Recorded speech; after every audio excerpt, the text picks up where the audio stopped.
What's up? Travel Chronicles, chapter 36. And I think this is like the third one this week. Normally I wouldn't do that, but I don't think I'll be doing it going forward. So, the normal's a little weird right now. Anyway. But the NBA started back up last night. And, they did their stuff for the Black Lives Matter social justice movement, and it's good for them. I think it really is. That they're willing to do that. Here's what I think the ramifications are going to be, because what you have here is a predominantly black workforce that has gone through or been maybe not directly involved, but involved where, their family, they've seen family members go through these types of things. So when things happen out there, it hits close to home. If somebody's killed by police or something like that. Now, the murder in like Chicago or something where it's gang violence or something, we don't hear anything about that. But my God, we don't want the 8 black people that are killed every year by police in their custody. We don't want that to happen. And every time it happens, it's blown up. Like, there's nothing where that happens where it's swept under the rug and you didn't happen to hear about it. Trust me. So I think the problem that the NBA is going to have is they're coming out full force, right? They knelt for the anthem. They got the Black Lives Matter shirts. They got Black Lives Matter on the court. And the NBA, the owners, the governors, I guess I should say, because they don't use the word owner anymore.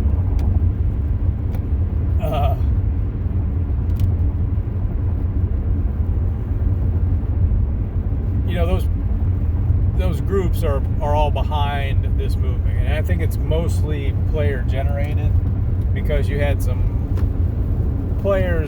former players who were pretty outspoken about this when it happened, when all the George Floyd stuff happened. And to me, a lot of that momentum has been lost.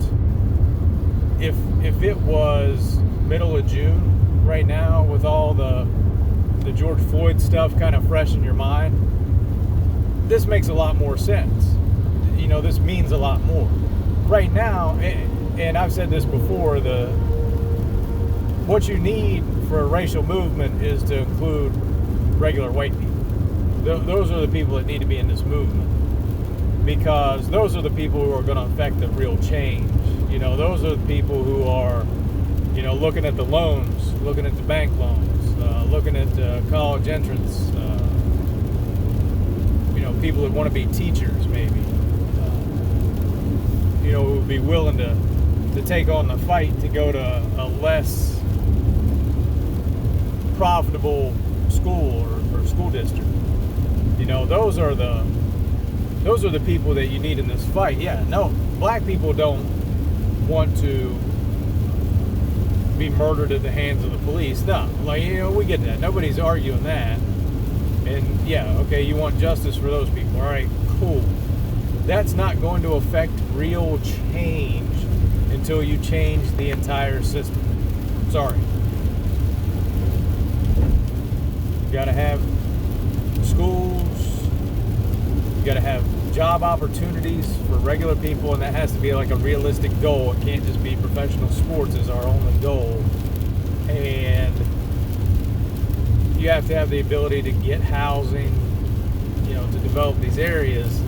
And, honestly, the best way to do it is to kind of embrace white culture. It's like, oh, hey, let's, just move in your neighborhood, because I think the vast majority of white people are going to be like, hey, yeah, move into that house. It's cool. No problem. We've segregated ourselves to a point. And I think this movement that the NBA is doing is going to further exacerbate that self-segregation. You know, you're going to have the people that come out with, well, you know, they're kneeling for the flag, so I'm not going to watch this. They just want to throw politics into this. And well, yeah, they are trying to throw politics in, for sure. And, you know, I'm going to guess that most of those people that say, well, I'm not watching because they knelt for the flag, probably weren't watching anyway. You know, I'm going to throw that out there. That they weren't highly anticipated NBA games, and the return of the NBA wasn't highly anticipated. But that being said, the people that the NBA needs to help fight this, they're going to lose, right? And the people who want to do social justice, you know, just to help people, they're going to lose those people. You know, people who would be allies are going to get turned away. And not turned away because, you know, somebody got murdered in the street from a cop kneeling on their throat when they try to pass a $20 bill. No, everybody, that's wrong. Like 100%, that's wrong.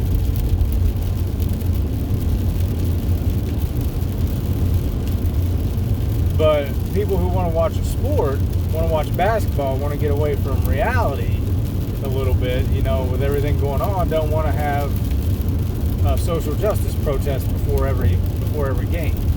You know, they don't want to see all this stuff every game. They don't want to see the jerseys on the back. I was like, oh, well, they need to be uncomfortable. Well, you know what happens if people are uncomfortable? They go do other stuff. You know, they quit watching. It quit becoming a thing for them. People don't do stuff that makes them uncomfortable. They don't subject themselves to it. That's how people are. So, you know, if you want to have these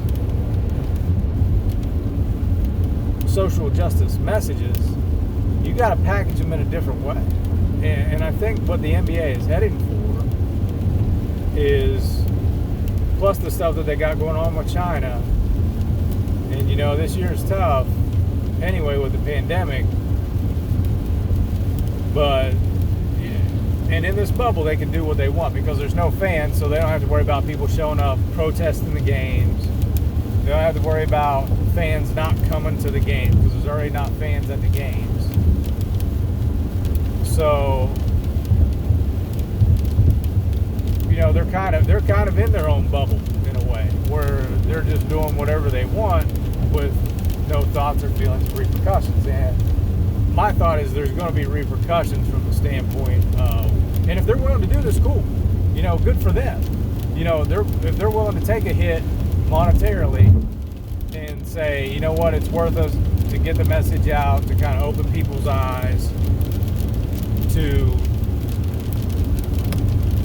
say, hey, things are wrong, things need to change, fine. But, you know, understand there's going to be a price that's going to be paid, and that price is going to be with your income directly. And I think all those people in the league are probably all of one mind, pretty clear mind, you know, not to just sit on the sidelines and not be involved. I think they all want to be involved in some way, shape, or form, which is fine. Good for them. But the consequences are going to be pretty far-reaching and long-lasting. And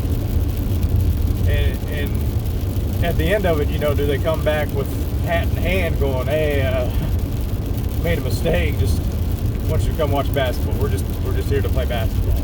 Or are they going to continue down this, you know, social justice path? And the other thing is, how far does that path extend? Is it just to Black lives?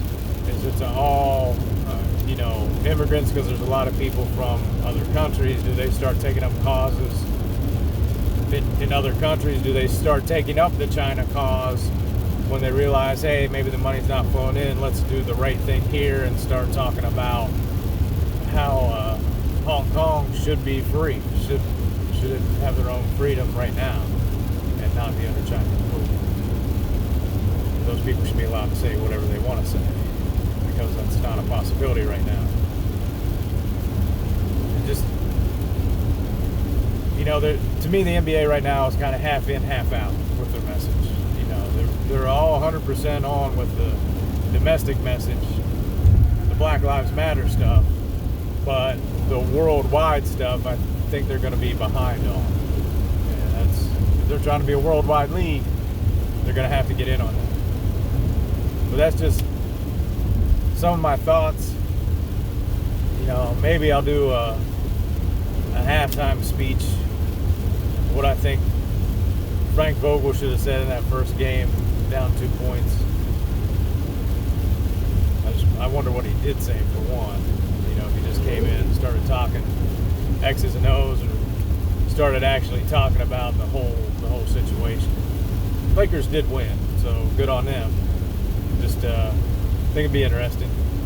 All right, well, talk to you later. Stay COVID free.